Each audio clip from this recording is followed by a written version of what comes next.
গাছ লাগিয়ে প্লাস্টিক বর্জনের বার্তা দিলেন পৌর প্রধান। বনগাঁ পৌর এলাকা জুড়ে বৃক্ষরোপণ ও গাছের চারা বিতরণ কর্মসূচি পৌরসভার। বিশ্ব পরিবেশ দিবসে বিশেষ উদ্যোগ বনগাঁ পৌরসভার। পালন করা হয় বৃক্ষরোপণ কর্মসূচি। গাছ লাগানোর পাশাপাশি এদিন বিতরণ করা হয় চারা গাছও। পরিবেশ দিবস পালনের পাশাপাশি পরিবেশ রক্ষার বার্তা দেওয়া হয় বনগাঁ পৌরসভার পক্ষ থেকে। আজ 5ই জুন বিশ্ব পরিবেশ দিবস। স্লোগান, সেমিনার, সচেতনতা এই সব কিছুই জরুরি, কিন্তু তার থেকেও বেশি জরুরি আমরা ব্যক্তিগত জীবনে কতটা দায়িত্ব নিয়ে পরিবেশ বাঁচানোর চেষ্টা করছি। কারণ প্রকৃতি ছাড়া মানুষের বাঁচা অসম্ভব। এমন পরিস্থিতিতে গাছপালা, বন, নদী, হ্রদ, জমি, পাহাড়ের গুরুত্ব বোঝা অত্যন্ত গুরুত্বপূর্ণ। তাই এদিন বনগাঁ পৌরসভার পক্ষ থেকে বিশ্ব পরিবেশ দিবস উপলক্ষে বৃক্ষরোপণ কর্মসূচি পালন করা হয়।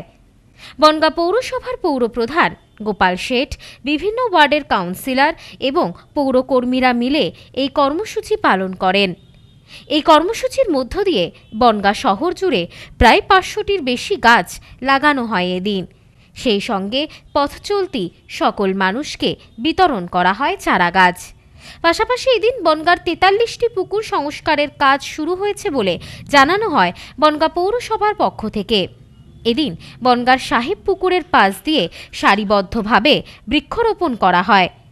সেই সাথে বনগাঁ কোর্ট চত্বরে একত্রিত হয় বনগাঁর পৌরপ্রধান, বিভিন্ন ওয়ার্ডের কাউন্সিলররা। সকলে মিলে পরিবেশ রক্ষার বার্তা দেন।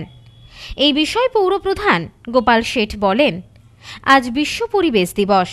গাছ লাগানোর পাশাপাশি পরিবেশ রক্ষার বার্তা দেওয়া হচ্ছে সাধারণ মানুষের উদ্দেশ্যে। কারণ গাছ না থাকলে আগামী দিনে ভয়াবহ পরিস্থিতি তৈরি হবে। বন্যা থেকে শুরু করে তাপপ্রবাহ সমস্ত রকম পরিস্থিতির সম্মুখীন হতে হবে সকলকে। তাই তার আগে গাছ লাগিয়ে পরিবেশ রক্ষা করা অত্যন্ত প্রয়োজন। পরিবেশের ভারসাম্য বজায় রাখতে বন্ধ করতে হবে প্লাস্টিকের ব্যবহার। সেই সঙ্গে গাছ কাটা বন্ধ করতে হবে। আজকে বিশ্ব পরিবেশ দিবস। সারা পৃথিবীব্যাপী 5ই জুন বিভিন্ন কর্মকাণ্ডের মধ্যে দিয়ে এই পরিবেশকে বাঁচানোর চেষ্টা চলছে। তার মধ্যে প্রধান হচ্ছে যে গাছ লাগান, জীবন বাঁচান। বনগাঁ পৌরসভার উদ্যোগে যখন 43টা পুকুর সংস্কার হচ্ছে, 33 লক্ষ টাকা করে মমতা বন্দ্যোপাধ্যায় বনগাঁ শহরের পুকুরগুলো জল ধারণের ক্ষমতা এবং সেখানে মানুষের বন্যা প্রতিরোধের ব্যবস্থা করছেন। সেই পুকুরগুলোর ধারে আমরা স্বনির্ভর গোষ্ঠীর মাধ্যমে বাংলার মুখ্যমন্ত্রী মমতা বন্দ্যোপাধ্যায় প্রতিটা গোষ্ঠীকে 1.5 লক্ষ টাকা করে দিয়েছে এবং সেখানে গিয়ে সেই পুকুরের পাশে বিভিন্ন জায়গায় যে পুকুরগুলো আছে সেখানে গাছ লাগানো হচ্ছে। প্রথম পর্যায়ের কাজ আমরা বনগাঁ কোর্ট চত্বরে যে পুকুর আছে সেই পুকুরের যে সংস্কারের কাজ চলছে, একটা বিউটিফিকেশান হবে, একটা সুন্দর পুকুর তৈরি হবে, তার পাশে গাছ লাগিয়ে আমরা কাজটা শুরু করলাম।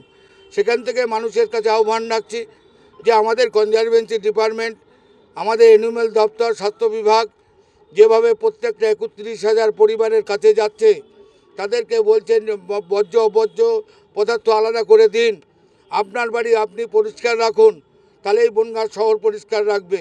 দোকানদাররা প্লাস্টিক বর্জন করুন, তাহলেই পরিবেশের ভারসাম্য থাকবে। নাইলে আস্তে আস্তে আমরা যে জায়গাটায় গিয়ে পৌঁছচ্ছি, মাটির তলা জল কমছে, আমরা সেখানে গিয়ে গাছের সংখ্যা কমছে, তাপপ্রবাহ বাড়ছে। সেই জায়গায় দাঁড়িয়ে বনগাঁ আজকে পৌরসভার অ্যানিম্যাল দপ্তরকে সঙ্গে নিয়ে আমরা সমস্ত কাউন্সিলররা আজকে রাস্তায় নেমেছি।